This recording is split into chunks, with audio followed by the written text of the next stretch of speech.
Well, many of you are gearing up for all the glitz and glam on Hollywood's biggest night, and one movie that was far from hidden came in with a couple of Oscar nominations, including Best Picture. Movie reviewer Matt Perrone has his Oscar overview. Welcome to day 4 of the Oscars overview. I told you today would bring one of the lesser known stories of history, and indeed it does. In the 1960s, America and Russia were in a space race to be the first to put a man into orbit.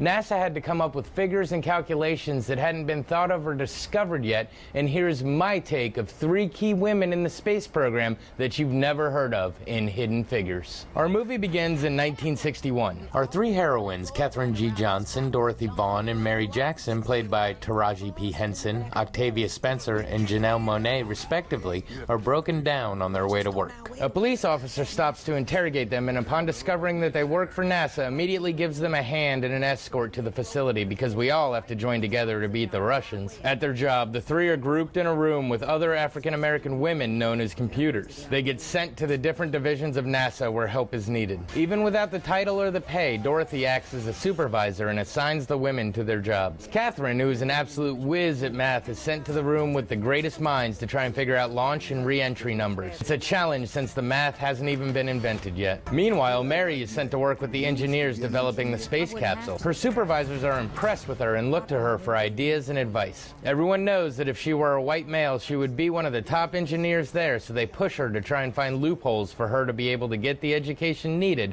for an engineering degree. Dorothy knows she will never be made an actual supervisor, but she sees an opportunity. NASA has recently equipped IBM machines. She knows that's the future and sets about learning and training her girls programming language. As the movie progresses, Katherine tries to figure out the math, but she is hindered by redacted data, inability to be in key meetings, and lack of a restroom. Finally, seeing her dilemmas, the head of the program, Al Harrison, played by Kevin Costner, takes action, getting her all the data she needs and completely desegregating all aspects of NASA. Challenges are abundant, but the women are ready to make their mark. Even though we know the ending of the story and what happens with John Glenn, we still really enjoy watching to see how everybody gets there. So, what to say about this one? Well, what can you say other than what an inspiring movie? There are still struggles and problems in the world, but you tend to forget that things weren't always the way they are now.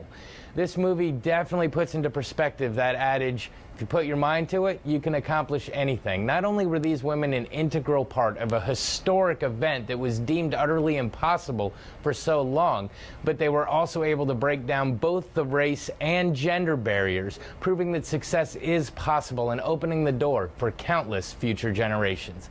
The entire cast is amazing, and it's one of those movies that just flies by.